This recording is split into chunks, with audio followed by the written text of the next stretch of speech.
Hi, this is Toronto's Broken, and yeah, we're back once again for another episode of Making the Album. Apologies on the delay for this, but life and work and stuff like that. So let's just cut straight into this. So the last two episodes we looked at You Are Alone, followed by I Am, which like we saw was written in the same project.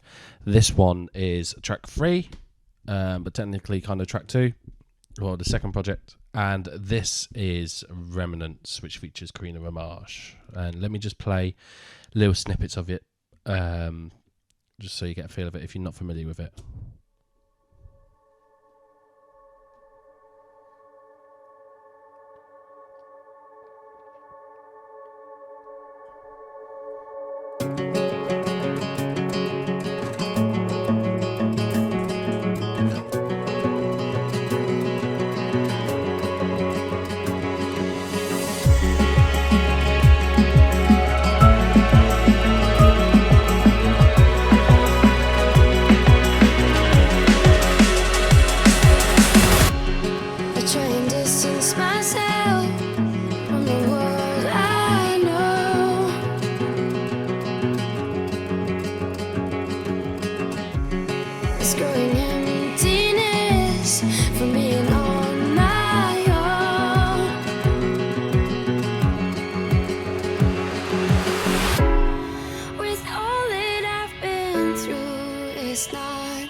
Right, so that's just a quick rundown of the track. So this one is actually probably by far the oldest track on the album.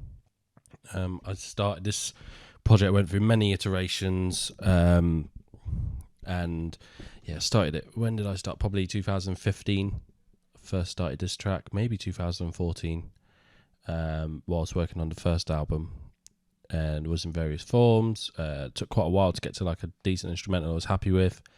Then I sent it to Karina. She sent me some great vocals. It took me a while to get the mix right with that. And then I changed the key of the track. And then she recorded new vocals. And then when she sent new vocals, then she also recorded additional vocals very later on. So yeah, it was quite a long-winded process for this one to get out. Probably by far the longest I've spent on a track. But this is this track basically started off as this guitar picking idea here.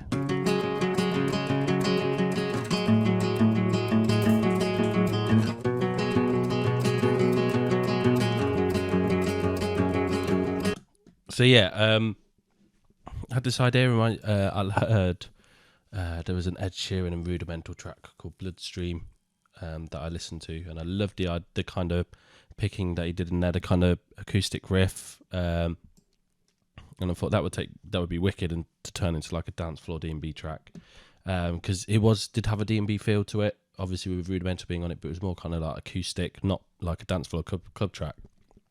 So it was kind of inspired like that. As you can tell, it's a pretty rough, raw recording. You can even hear, like, I think my chair at the time creaking in the background. My guitar skills at the time, because I used to play guitar years ago. I can still pick up and bash out some chords, but this time it was pretty rusty. It was quite a while, and I got my acoustic guitar out and recorded it. I actually recorded it at a slower tempo, and then, as you can see here, there was walk markers. I then sped it up afterwards and stretched it into place. But if I show you, so I've just disabled these for now, but I'll re-enable. So we've got 2 takes, a left and a right, which is very common with recording guitars, especially in like rock music. You want a left and a right recorded separately to create that stereo feel, because even though you're playing the same notes, how you play it and the intonations can be ever so slightly different. So yeah, this is one.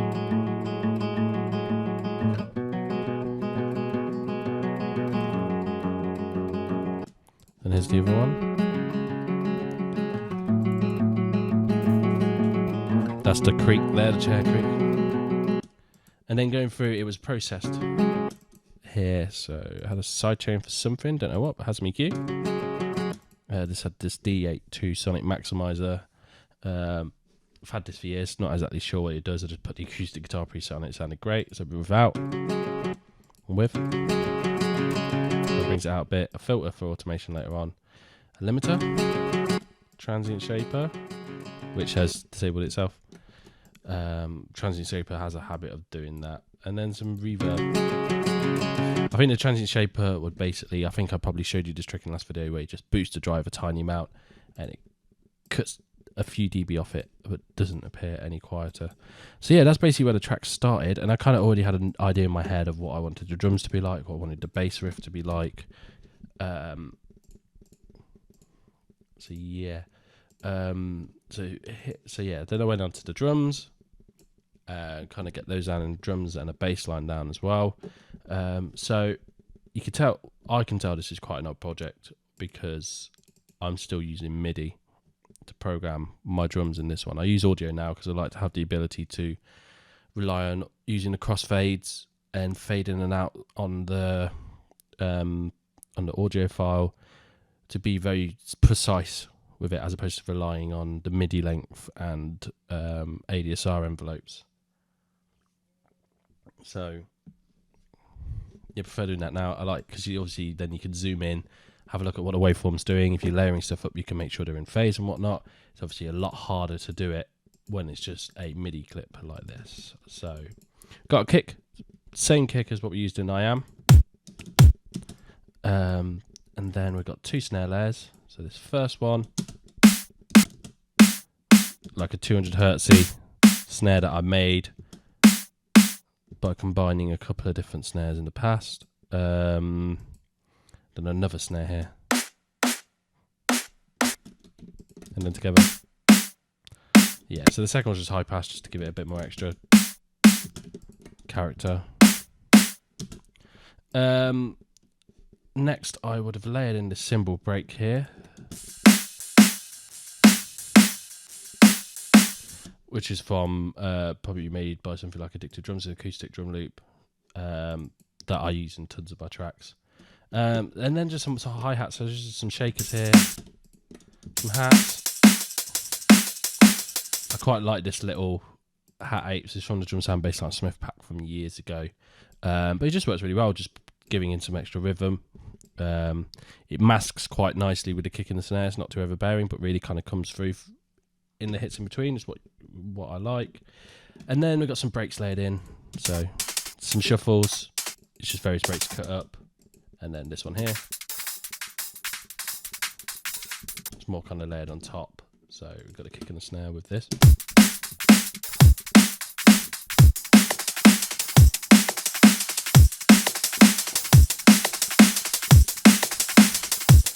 And then for the fills, we have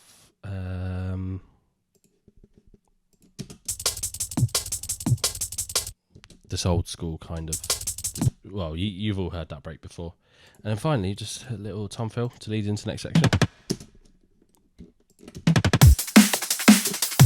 And then, of course, a crash on the drop. So I've got a crash on every 16 on the drop, and then every 8 I've got a splash cymbal, which is a bit lighter. So it's not so impactful. But it still gives an impact for when a track continues. Just to know things are moving along. In terms of drums, I think that's it. Processing wise, I haven't even got camel fat on this one, just got a little boost.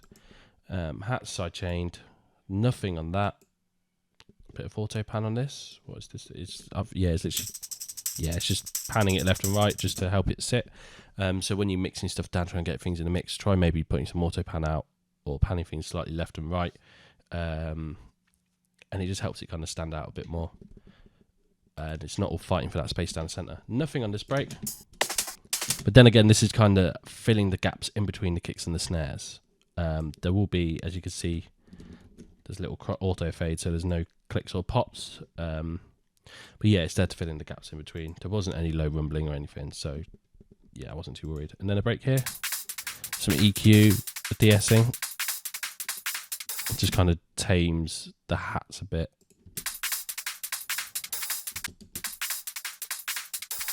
Just to allow room for the other hats in there, and it's sidechain against the snare. This break here is being parallel compressed. So I've created a rack, but I've used this classic master limiter. It's free, and it literally squashes the life out of something. So if I play it by itself, yeah, you can hear it like distorting the kick and stuff, playing together. So without, just kind of levels it out a bit. And then there's a filter for some automation later on, because there is, you can see a little red dot there. Tom fill, nothing. Kick and snare, nothing. Snare mix for this kick here. No, it's just a little boost here, around 100, a little dip here. That is literally it. And to think I spent so long, I had so many headaches trying to mix down this track. Maybe I just wasn't trying hard enough. Maybe that's what it was. Yeah, the hi-hats come in, the same hi-hat. Shakers from here. I'll just put on another channel just so I can control it separately for breakdowns and stuff like that, and little fills and build-ups. So yeah, and then the bass line. So I had the bass line. The bass line basically follows the chords of the acoustic arpeggio at the start. And then I also played around with putting some piano over the top. So I'll play them together.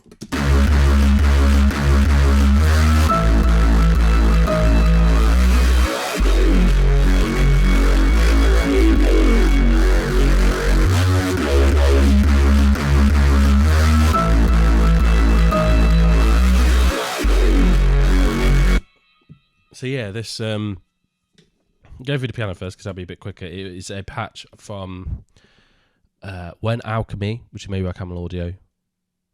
This stuff used to be available to anyone before they got bought out by Apple and made Logic exclusive. They had the Alchemy player, which you could get for free, which was like a watered down version of their Alchemy granular synth. But I think all it had was some preloaded presets and just about a few macros and ADSR envelopes. So you could edit them a bit to taste and automate like filters and stuff like that, but you couldn't actually delve in. And there was this great little piano sound here, where if you actually have a look at the waveform, there's a piano hit and then there's like a tail here. So they kind of layered in some kind of like granular string or pad after each piano hit.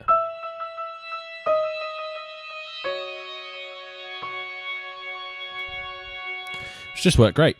So I was really happy with that. And then just to kind of lead things in and give things a bit more energy, there is a reversed hit for each key.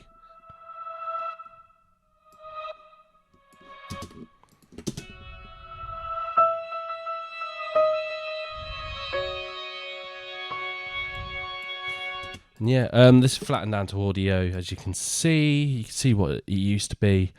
Yeah, this is probably because it's gone through. It started on my old computer, and my old computer was a lot weaker than this one. And it even went through a power surge at one point. Survived, but damaged the RAM. And it probably just over literally years of working on this track, stuff would have been flattened down to audio just to make space and CPU space for other stuff. Because remember at one point this became one of those projects where it was just unworkable because of the amount of glitching that would happen from CPU overload. It was one of those, I have to tweak something, render it out, listen to it to the rendered version, go back in, vice back and forth like that. It was really hard to work with. And then I went through, I think, like starting to clean stuff up and flattening stuff down, rendering to audio. But like a Muppet, I obviously didn't keep the MIDI.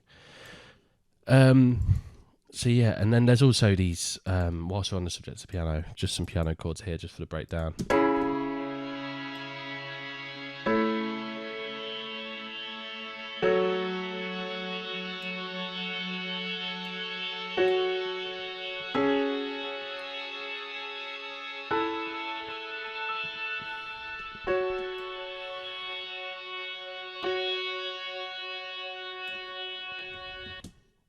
And then some in this breakdown here.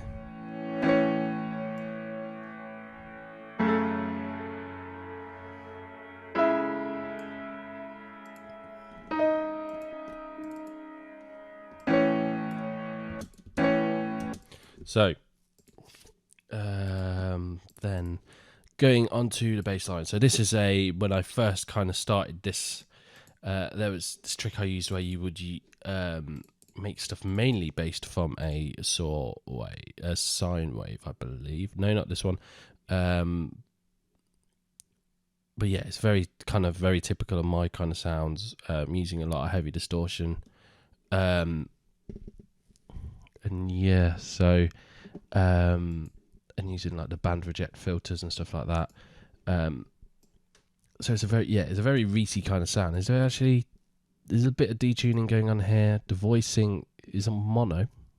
Interesting. But yeah, let's have a look at the bass sound by itself. So this is it bounced down to audio.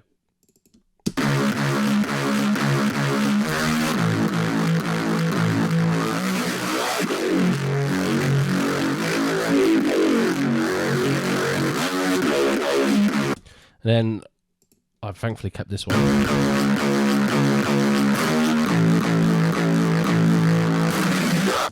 Let me just edit that. I think you maybe use 3. No, 2. There we go.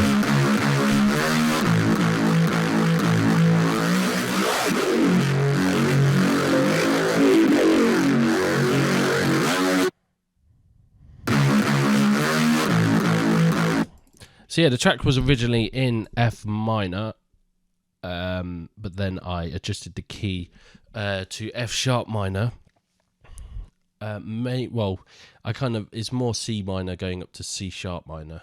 And the main reason I did that was once I started to put a track listing together, just working on the transitions. So the transition between G sharp minor and C sharp minor, G sharp minor being the track I Am, which is before it was, they kind of work harmonically together.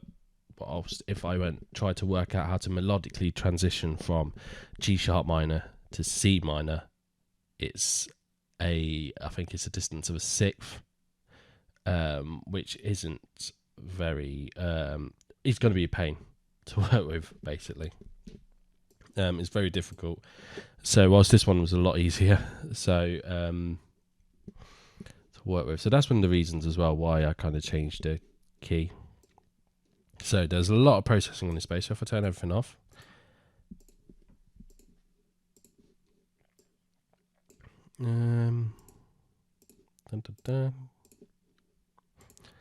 like I said, I worked on this track over several years, so at least 3 years, and I would not have done things in these order. It would have been constantly retweaking that EQ, for example, adding extra effects or trying to control stuff. But yeah, here's the bass. So the main, let's turn this off and see if I can remember everything. Why I did that. I think I literally had everything on. So yeah, so I think the main body says growl. What's that groan to? We've got this one.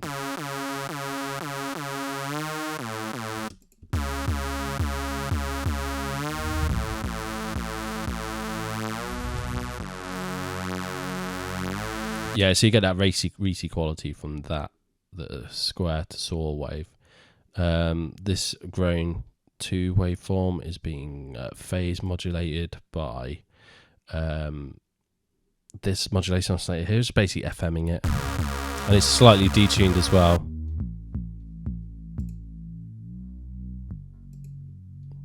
Just subtle, but it's all about these macros later on as things move. Bit of feedback.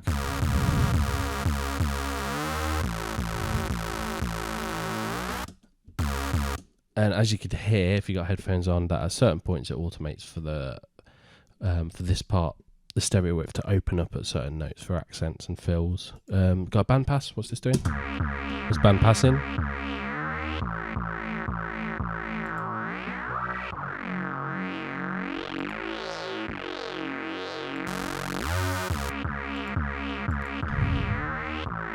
So that's kind of creating a movement in the sound, and then the main tone, I suppose, comes from these distortions. So we've got a parabolic shaper here in insert 1, sine shaper,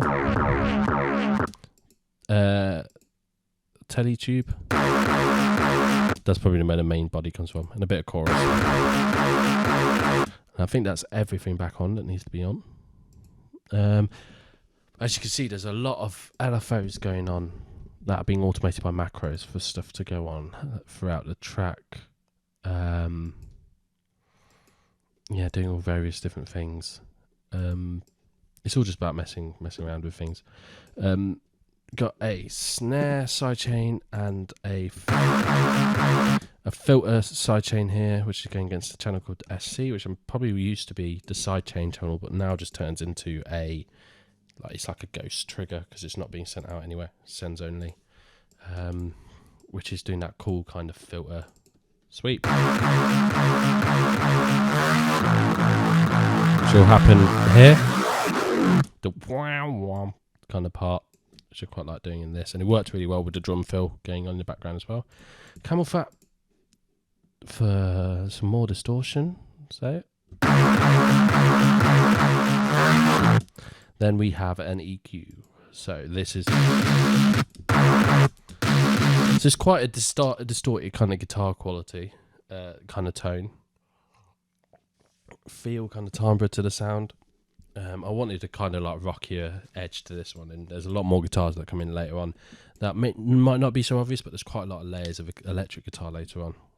Some chorus here just to widen things a bit, because with this track there's only really one bass sound, if you obviously not including the sub. It kind of really needs to be quite big and kind of stand strong by itself. I'm not using various different bass sounds all playing together. It was literally one kind of static tone, and I didn't want it to sound like it's just being one note being pressed on the keyboard. I still wanted a lot of movement, but still controlled in the track. And then we've got this is a bandpass filter being triggered by the kick.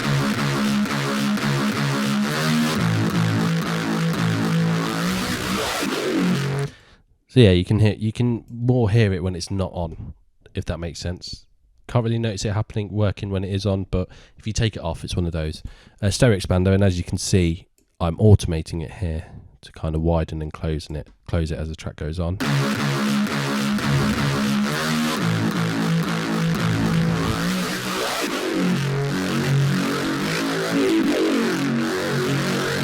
And then we have an effect track here. So this is dry. And then afterwards I've got the guitar cabinet here.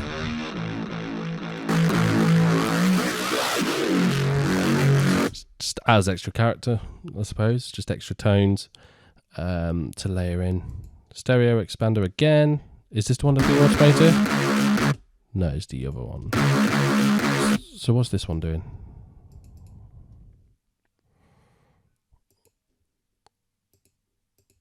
So this is for later on when I wanted even more. So basically this stereo expander here is just creating a general rhythm. So it's like I've put an envelope on these longer notes for the filter, for the stereo width to open if you hold down the note, and kind of adds to the rhythm. So it opens up in between the snares. So it's a bit like it's being sidechained a bit by the snares, kind of. But then I wanted to accentuate it even further, and without having to I just slapped another stereo expander on. So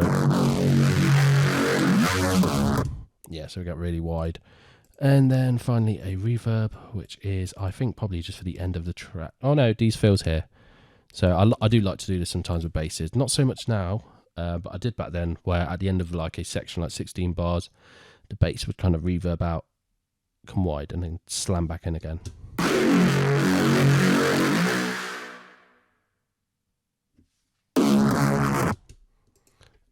So here, what's this?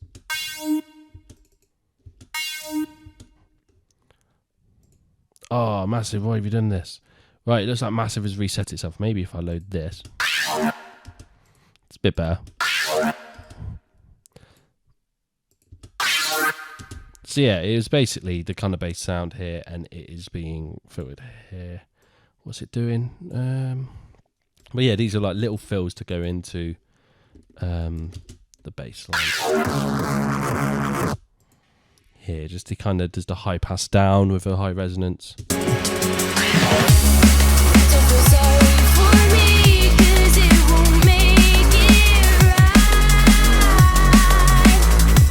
And there's points later on in the track where there's a bit more emphasis on the vocal and not so much the bass, so it's kind of filtered out.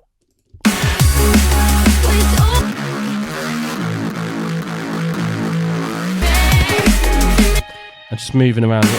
Yeah, this one here that's moving, so it changes the tone of the sidechain because the sidechain's being triggered from a different place, frequency-wise.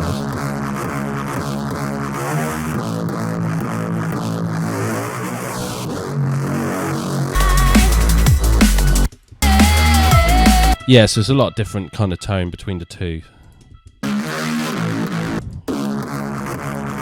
Yeah, this one kind of scooped out the mids a lot more just from being in that place and kind of working around the area because it is being sidechained. So every time the sidechain hits, the kick hits, that is moving around, but in a restrained kind of area.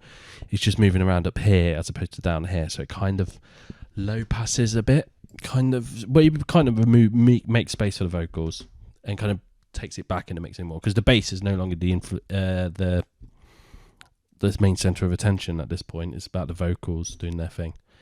And then later on at the track it gets low passed out, which is you all know how to do.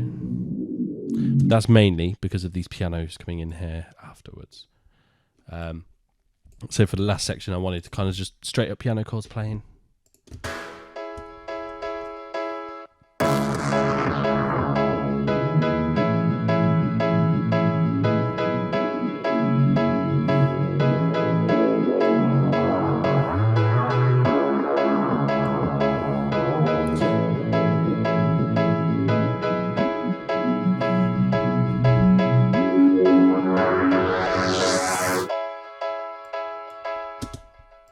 Yeah, so that's it. And then the sub, nothing special.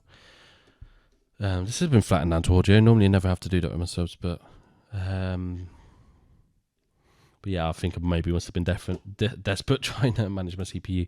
But this one's just sine waves, just with a bit of a pitch drop at the start of each note. If you're unsure how to do that, go have a look back at my last video, because I pretty much do this with all of my subs now. Just kind of gives it like a bit of a kick at the start of each hit, just some more impact. So yeah, that's the bass. The bass is just that one simple kind of line. We have got some strings here that I did bounce down to audio as well. These kind of just playing chords in the.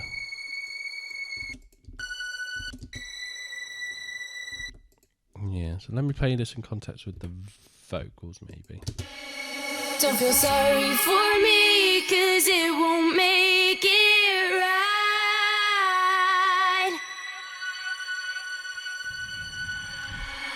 I'm a mess now, you see, but I'm in disguise. So just kind of like a long sustained pedal note.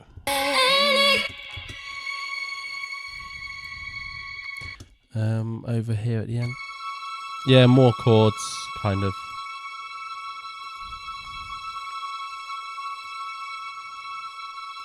Going through to support the pianos.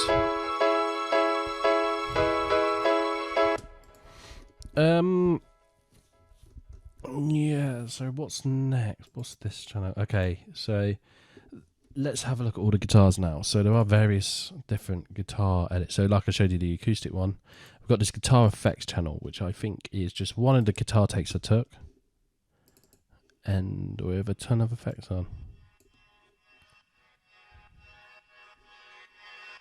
Yes, it's being heavily side-chained.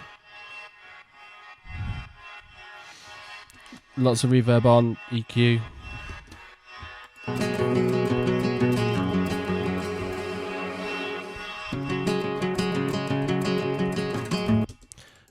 In the build-up, we've got this little kind of guitar lick thing. If it'll play, why don't you play? Oh, because it's high passing in. Just from a sample pack, as you can see.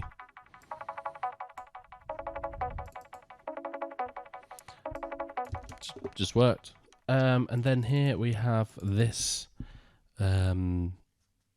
kind of heavily affected version of the guitars. Well, I say heavily affected. It's the guitars, and to manage this, because obviously I would have bounced this down to audio on purpose, not to save CPU, but because these are on 2 channels, I just wanted easier control. I didn't want to have to duplicate another 2 channels or put them into a group. I just flattened it down to 1, and then basically there was just a ton of reverb and delay automated, so it fades out, and I think a bit of chorus as well.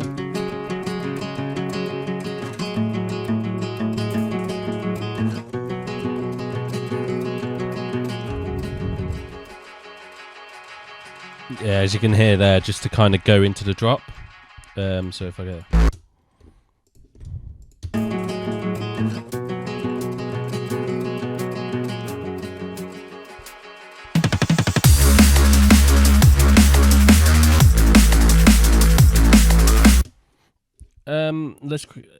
so there's that. The guitars again, just clean later on, just to fill in that gap.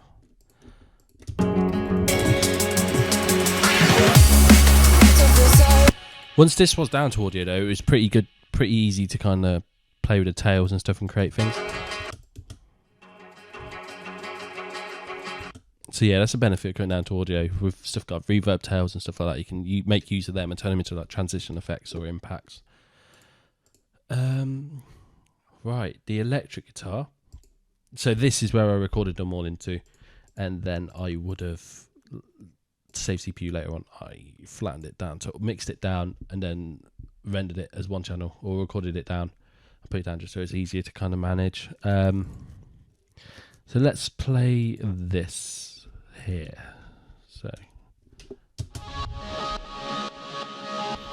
if you want to know where that comes in, is that during the halftime section into like the last chorus, second drop.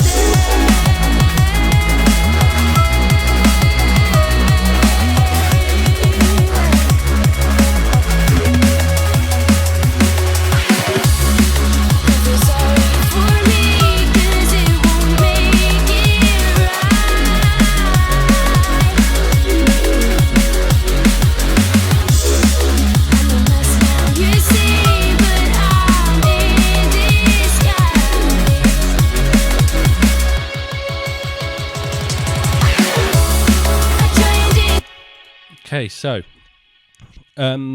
the guitar, my guitar at the time, my electric guitar was in an absolute state.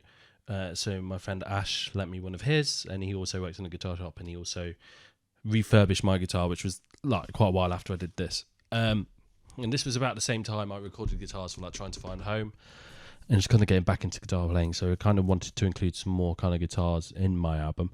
So it was a PRS guitar, which I borrowed from him. It then would have ran through my pedal, which is on the floor. Let me Boss ME25 multi-effects pedal. I would have just chosen one of the overdrive distortion presets that I quite liked going through. There is no cab modelling because I wanted a complete control of the EQ frequency. So with drum and bass, it's quite a high energy. Obviously, I wanted to have all the frequencies available because, like we've seen before with cab simulators, like the one in Ableton, it kind of high cuts and low cuts it a bit because it's kind of emulated speaker cone. So these are the guitars by themselves. Obviously, once flattened down and mixed down to 1 audio channel.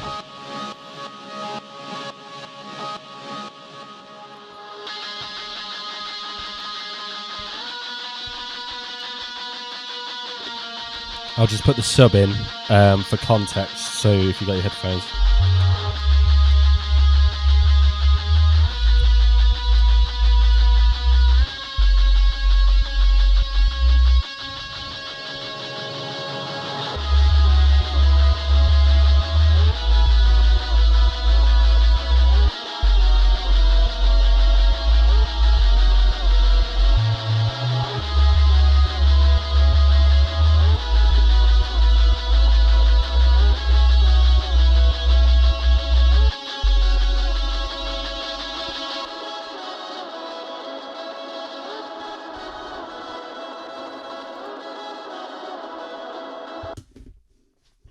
So yeah, so firstly, like with the acoustic guitars, I would have double tracked these, so panned 1 left, one hard right, and recorded it twice.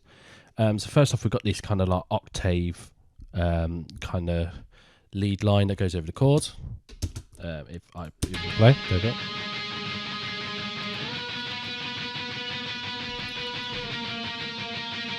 I come from like a very emo rock kind of background and like metalcore kind of background. So bands that I first started off listening to, like My Chemical Romance, for example, they were good at they used to do this all the time, but have like octaving melodies over the top of the chords in the chorus and stuff like that. So it's always a good one for me to go to.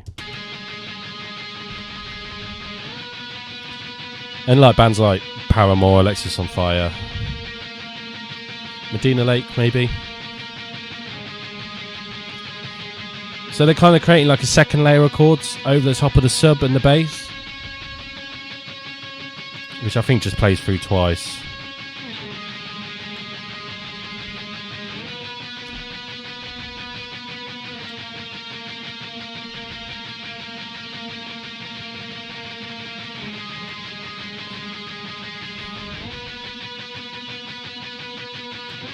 As you can see, it's a bit out of time. It's not perfect. When it's like you're working with cleaner sounds, and I could have DI'd this straight in, so just recorded the clean signal straight in, and then kind of used Ableton's warping tools to make sure it bang on. But once it's got the distortion on, it kind of sounds so smooth anyway. With everything going on, it doesn't really matter that the hits aren't perfectly in time, because it's not really noticeable. And then over the top, we then. Is this halfway through? No, it's when the piano's come in for last 16. I bring in a second octave melody, an octave higher than that, playing like a repeating lead line, which is this.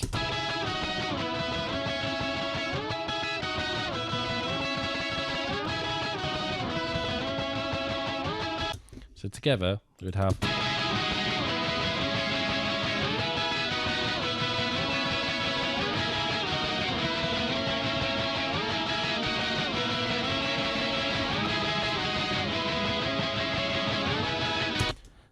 Then here we just got some reverse guitar hits.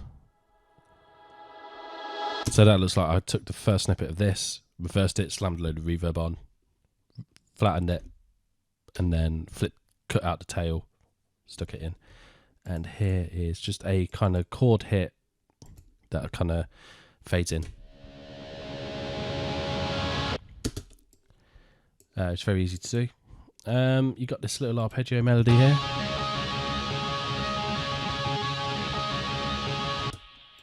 Which has got like delays and stuff on it. Let me turn these on. And also being sidechained. But I kind of did a manual kind of curve here, just against the kick and snare. So.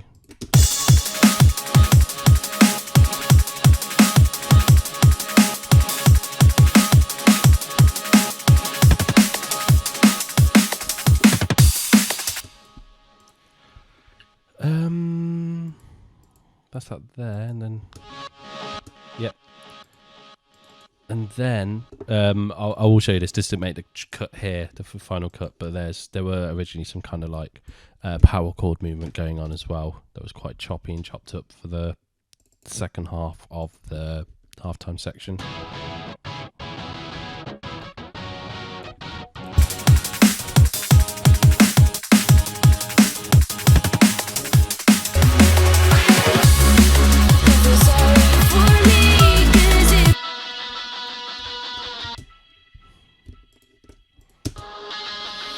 Feel sorry for me, 'cause it won't make it right.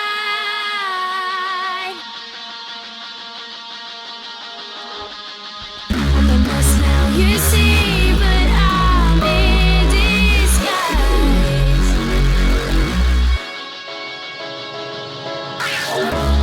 I try and distance myself from the world I know. So yeah, that's the guitars, I think, in a nutshell. There is a point where it actually goes out of key, but on purpose. Let me see if the tuner will pick it up. I can't remember for the life of me what I actually played. G tuning, okay. If it's on.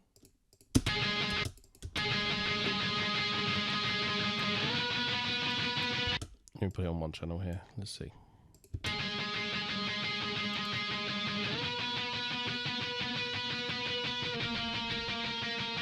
So yeah, it's this note, the A sharp. When it's against the A sharp against the F sharp. Remember, this has been pitched up a semitone. If you have a look here.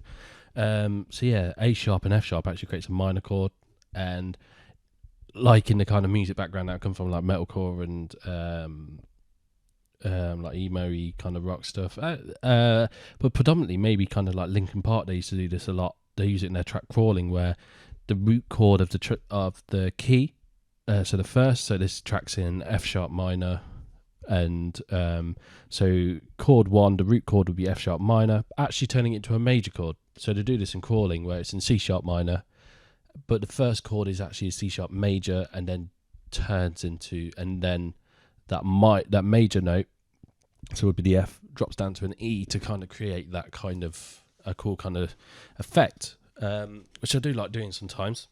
And it just happened to work on this one. It's not to everyone's taste, but I quite like it. And then here adds a kind of layer of like extra emotion to it, I think, and kind of sadness. I don't know. The track's called Remnants. It can't be very positive, can it? So this is a trick I like to use. I've got this cool audio sample here. It's just a vocal hit. I like to use that on impacts. Tune it. It's an A. Tune it to the right note of the key. Put lots of like reverb on it and stuff like that. It's a cool like little melodic impact tail. I've got some reverse tonal effects here, which I think is probably similar to like what I'm using in I Am. Might even be the same sounds, just pitched to the key. What's this?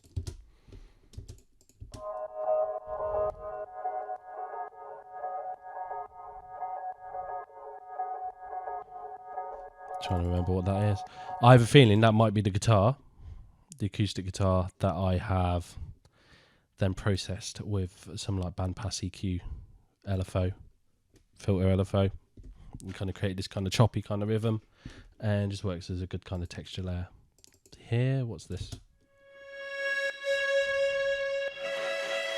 Ah, yes. So this flattened down to audio again, but this would have been a kind of like synth lead that I put a lot of distortion on, because when a synth pad, but I'm playing one note, so when those notes start to overlap, they kind of create discordance, especially when the distortion is over the top, because it really amplifies it. And this would have been to back up the piano.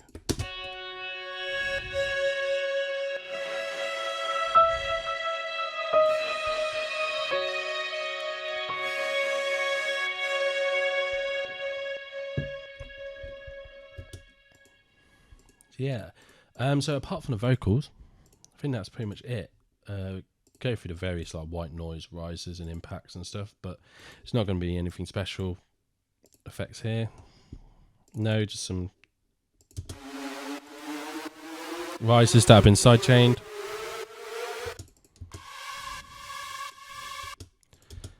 White noises. Impacts. Reverse crash. What's this? White noise hits.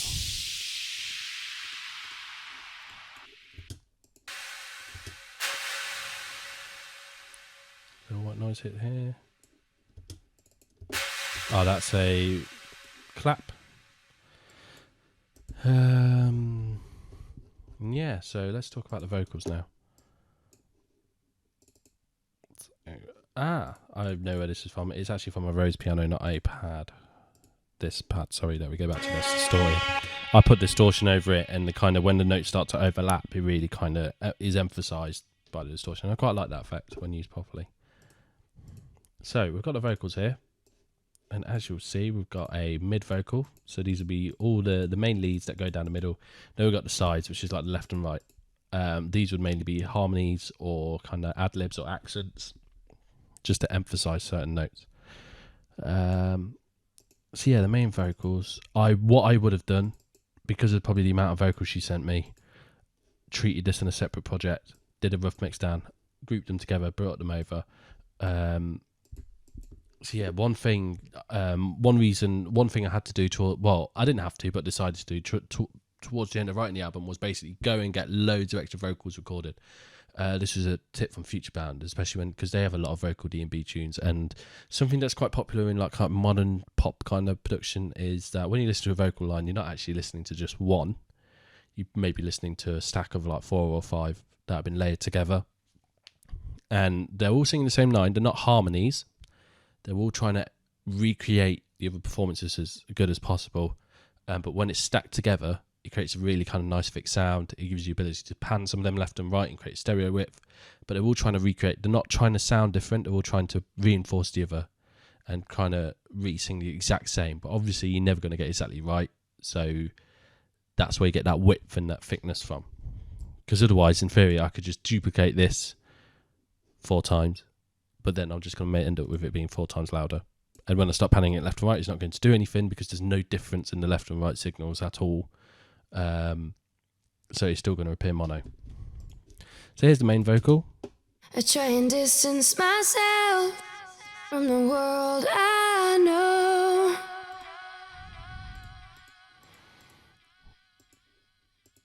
This growing emptiness from being on my own. Yeah, by the looks of it, I processed this in another project and brought it in. It's just on this instance because this track's so old and went through so many iterations and so many different save file versions. I could track it down, but I wouldn't trust it to be able to locate the audio. I might be able to find it in here. Where is it?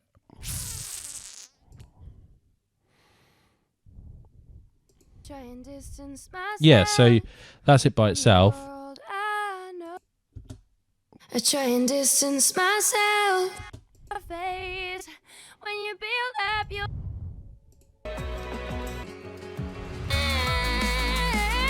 When you're in that dark.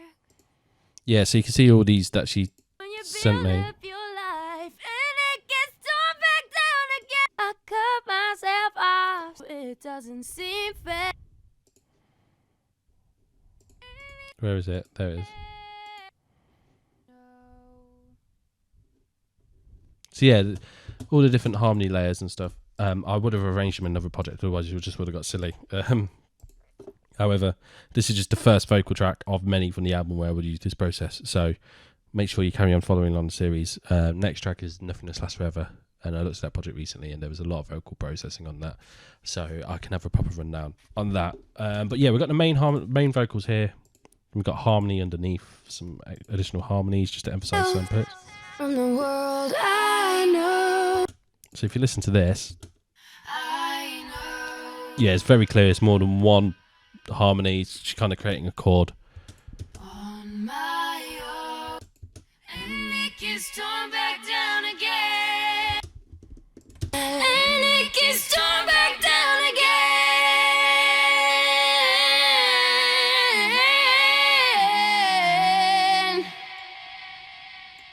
And it gets torn back down again. Then later on, we've got some more here. With all that I've seen. So these are more, she's kind of singing the same line, but because she's ever so slightly intonating it differently or articulating it differently, it kind of adds an extra layer of texture. With all that I've seen, no, it doesn't seem fair to make a fool out of me when I'm in despair. It's to do with perspective, 'cause you can't erase scars. Light doesn't shine brighter when you're in the dark.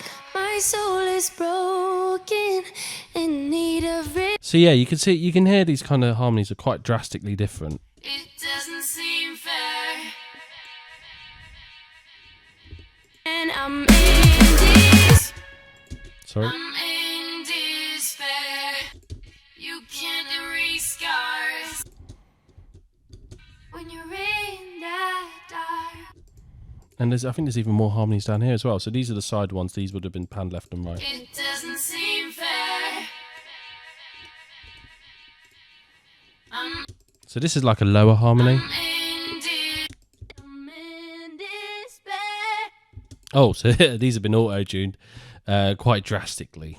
these ones as well. But once it's all in there and it creates that kind of wall of vocal, it's not really noticeable if one or two are like heavily auto-tuned like that. It kind of just maybe just helps, kind of gives it more character. I think these were a little bit off in terms of performance, but so I wanted it to be bang in tune anyway. You'd notice it more if there was a couple of lanes out of tune at certain points. I'm in despair. You can't erase scars when you're in that. And then we've got some like reverse vocals here. Yeah, just to emphasize certain parts. Brighter when you're in the dark. Thanks for your concern. But yeah, it's like there is quite a lot of it's drastically different, the harmonies. But with this kind of track, you want a lot of layers of different kind of chords. Like they're kind of creating chords in there, and then they're obviously creating like compound chords with the rest of the track. There's the guitars doing lots of different things. So you want a kind of full kind of color, like wall of sound with lots of kind of compound chords compounding off each other, supporting each other, creating lots of like interesting harmonies that you wouldn't be able to come up with, and like chords you wouldn't be able to come up with yourself if you tried to just sit down on the piano and write them. As long as you have a pretty strong fundamental kind of root, which is in drum and bass would be the bass line. And hence why I didn't want the bass line to be too crazy either, because I knew it would be a vocal track. The emphasis isn't on the bass line. It is drum and bass, but it's not on the bass line. It's on the vocals and the melody and chords. I do remember that I did have a lot of trouble trying to mix down these vocals. There's no hope there.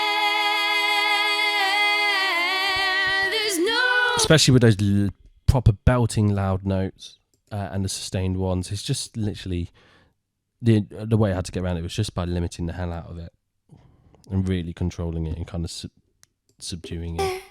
Thanks for your concern, but there's no from being on my own. So yeah, and then I'll talk a tiny bit about the outro and how it would overlap into Nothing This Lasts Forever, which is the next track. I try and distance myself from the world I know.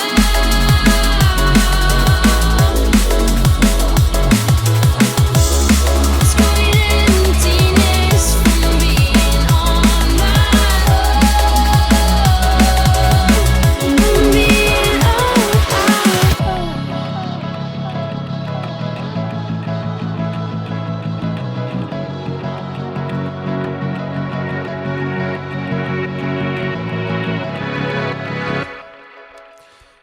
So yeah, this the final part, there's like a bass guitar that comes in, which is actually just my guitar. It's just my Boss multi-effects pedal has an octaver on it, so I octaved it down. I recorded this. I normally tend to play in like now I play a more kind of like a 7-string on a 6-string kind of tuning. But back then I used to play kind of like specifically in drop C sharp. Now it's drop C sharp, but apart from the lowest string, it's gone all the way down to a G sharp normally. But yeah, so I've got sounds perfectly passable for a bass guitar. I think I even played it with my fingers as well, as opposed to a pick on the guitar, just to emulate that kind of like thumping kind of sound. So we've got two parts here. So we've got the bass. It's the same bass take. So firstly, I made sure the timing was bang on for this bit.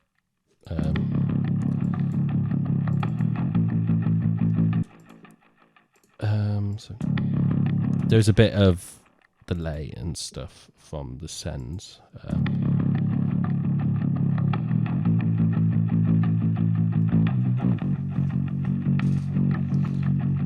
So yeah, just some compression, just a bass guitar preset. Because as you can see, the dynamics change as you go up and down the fretboard. So it's quite an interesting one when you're playing guitar and recording it, is where you actually want to play that, because you can play one note on several different locations on a guitar. So say you wanted to play play the 12th fret on the lowest string, you can also play it on the 5th, if you're in a dropped tuning, on the 5th fret of the 2nd string, or the 7th fret of the 2nd string if you're not in a drop tuning.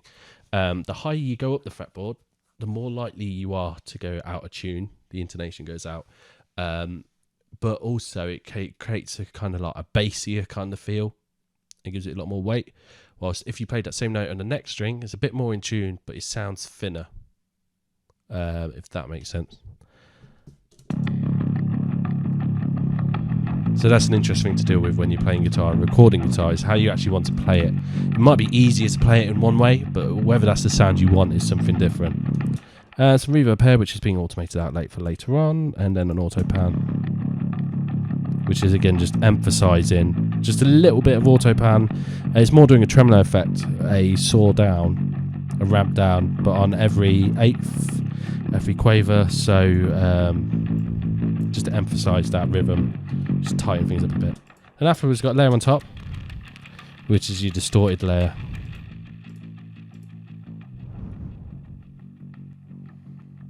Yeah, so a bit of chorus, compression again, but then it goes for the amp to really pick out the kind of like picking of it, and it's stereo expanded, just made wider thanks to putting that chorus on. Otherwise, it would still be mono. So the way I would have written this is just playing the same bass notes, apart from it's playing the C sharp an octave lower, because I'm playing a drop C sharp, and I wanted it to kind of come up instead of it starting at a C sharp and starting to descend down the sequence. It starts at a C sharp an octave lower and jumps up and then back down. So I just like slapping that open note.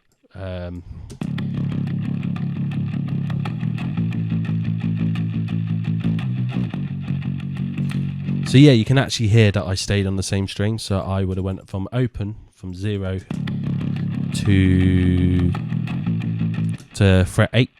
So going up the key, and you can hear that it's kind of a bit bassier. Has like a thicker kind of sound. Whilst if I played that whilst this open note is quite twangy still. It's timbre rise. So yeah, I would have played the chord sequence here. And then I knew nothingness lasts forever. So this is where it changes into that, which is in G sharp minor. So I drop down to that G sharp or A flat, however you want to read it. Which at the same point in the intro is when there's kind of like a impact of sorts, and it becomes obvious that the pads from Nothingness Lasts Forever are starting to creep in now. It's going to the second track, because the first chord it starts on is a G sharp minor, so this G sharp rolls straight into that track. And yeah, that is it. I think this is one of my favourite tracks I've done. It's not the easiest to play out. It's not the most DJable of tracks, I will admit, especially due to that short breakdown and then going into halftime section and being such a vocal heavy tune as well. So yeah, but I am very happy with how this track turned out. It's just so good to get. It's kind of still a bit surreal when you've worked on a track for literally years and you finally finish it and it finally comes out, and it's been out for over a year now. And I think this is quite like a favourite of people's as well. I have actually already had people commenting before, like in various places, asking to when can we see a tutorial of this. So yeah, don't forget. So that is Remnants. So don't forget to give the channel a subscribe. I'll carry on doing this. Apologies again for this episode being late. Hopefully be a bit more on it now, but I work as a teacher and I'm back to school now, and the thing is my life has just gone to hell. So I was in a bit of a fairy tale land over the summer holidays, as you can imagine, when you've got 6.5 weeks off work paid as well. So yeah, I hope you enjoyed this one. Next one will be Nothingness Lasts Forever. I've just released a new single as well. My label Yana Music. Yana stands for You Are Not Alone, which is again the name of this album. And so go check that out. It's a track called Run in the Water with Active and Muzka, who also did a couple of tracks on this album, and we'll go through those in the future as we work our way through the track listing. But again, if you've got any questions, leave them in the comments wherever you see them on D&B Talk or on Facebook or on YouTube. I will get round to collating them and answering your questions for you regarding anything. So, hope you enjoyed it. This is Toronto is Broken, signing out.